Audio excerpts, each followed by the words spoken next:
So let's go back now to 3D Studio Max and let's export the geometry of the boot, because we are gonna sculpt the boot in ZBrush. So we just reset the transformation just to be sure that everything is scaled correctly. Then we're gonna export the geometry of the boot in OBJ.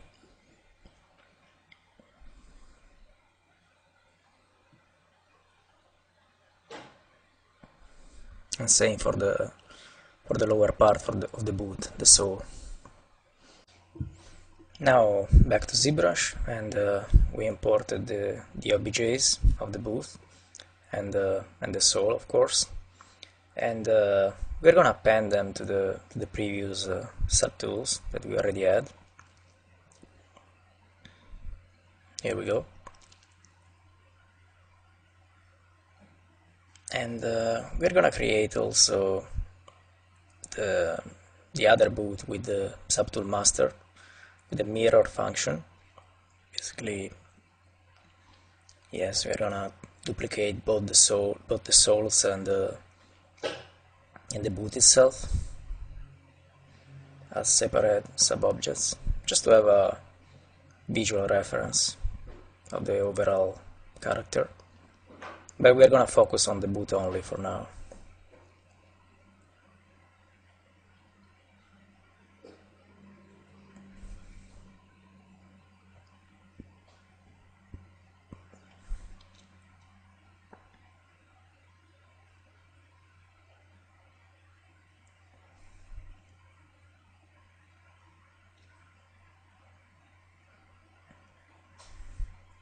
I'm gonna be quite freestyle about the wrinkles on the boot. I mean, I'm trying to be close, of course, to what we have in the concept, but it's very generic what we have there, so I can really improvise quite a bit here. Basically, what I'm doing now is like with the standard brush, putting the basic landmarks of the wrinkles, very roughly, very. As you can see, even the strokes are kind of like bumpy. But now I'm only interested in setting up the basic flow of the wrinkles. Actually trying to follow more or less what we have in the concept, but I don't have many views. I only have like front and side, so I'm kind of like improvising a lot in this case. Just trying to get something that feels more or less natural. This kind of diamond pattern, when it comes like to leather wrinkles, is kind of like common usually. But if you don't feel comfortable in doing this, I would recommend you to take a lot of reference about folds in leather and stuff like that. But in this case it's pretty simple, so I feel kind of like confident about sculpting these wrinkles in a freestyle mode. When it comes to folds and wrinkles, it's really important to sculpt inside the pattern of the folds as well, not only the folds, because this gives a really much better sense of volume and depth. It gives a lot of depth to the sculpting as well.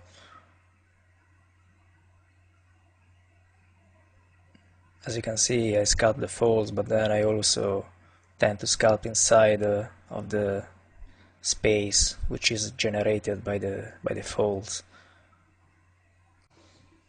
and this makes the silhouette of the boot much more interesting.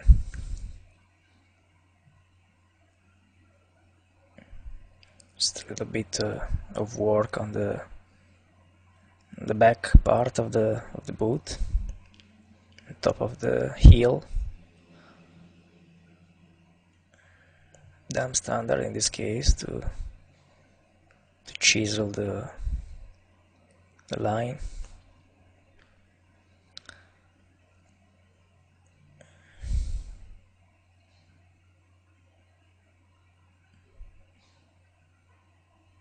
As you can see, even in this case I'm quickly setting the landmarks of all these lines on the booth. Still trying to define a little bit better the folds, but more or less the general feeling is there.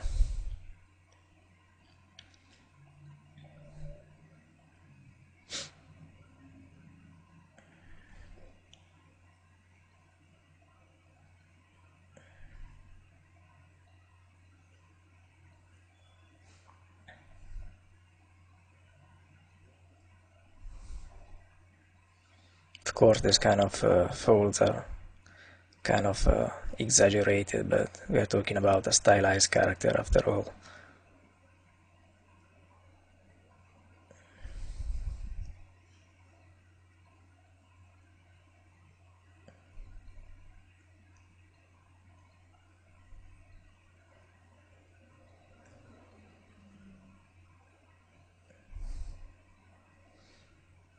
Let's work now a little bit on the front side. Expect to do some folds there as well.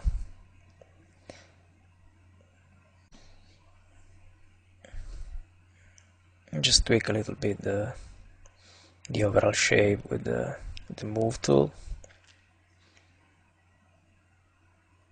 And now we're gonna try to get that blocky feeling on the front of the boot with the polish brush this time, which is really helpful to make hard edge really quick, as you can see.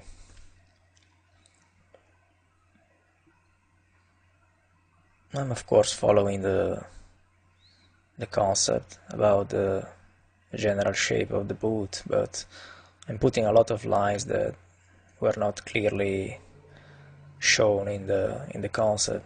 You can still do that as far as you keep the overall mood. This is just pure improvisation.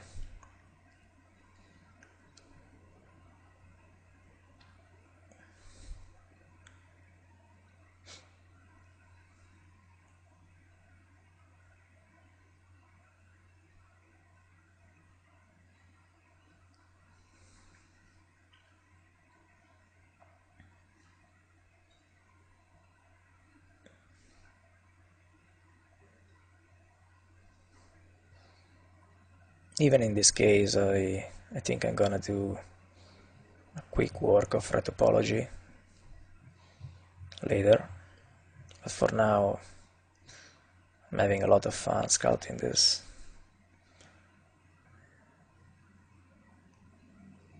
I'm not really taking care about the topology below, which is obviously the same that we have from 3D Studio Max.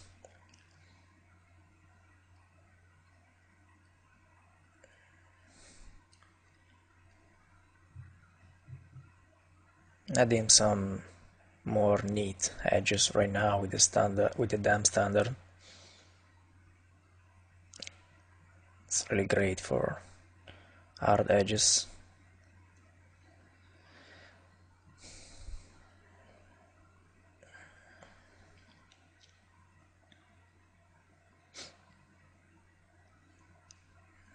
A little bit more of detail, some borders.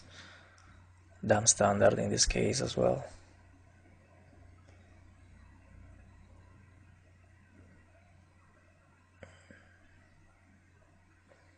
See what's going on with the entire character.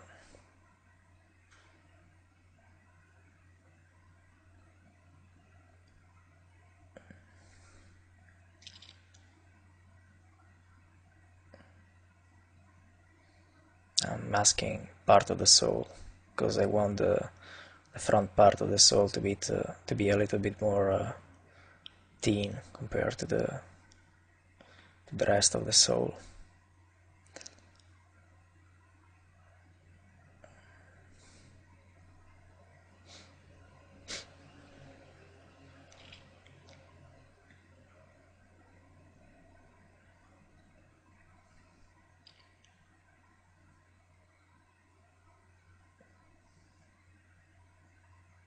It's all about tweaking now, because the overall shape of the boot is there.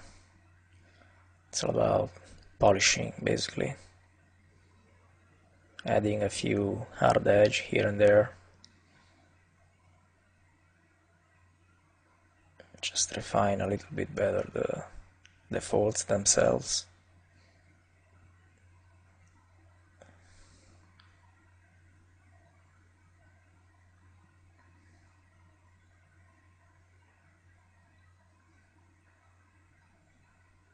And there we go.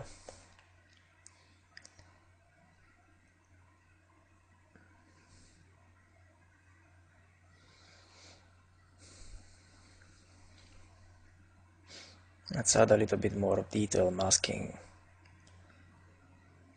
this upper part of the boot.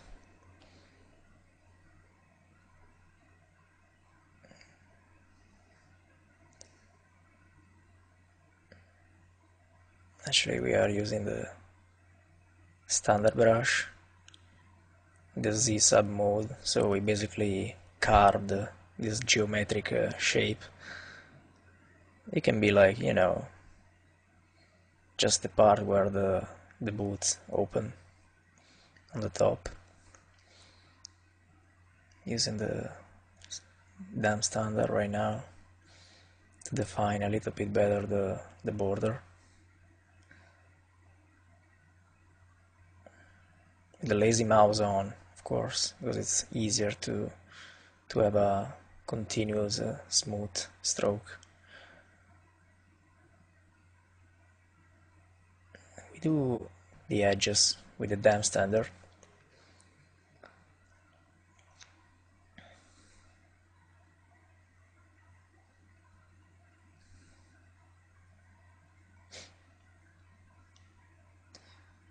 As you can see, I can do very, very sharp edges just with one single brush stroke. Damn standard is a very helpful brush in these cases, trying to refine even further the border to make it a little bit more interesting. Another pass of damn standard.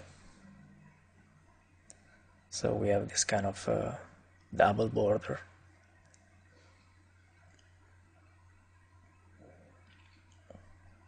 Just adding now a few more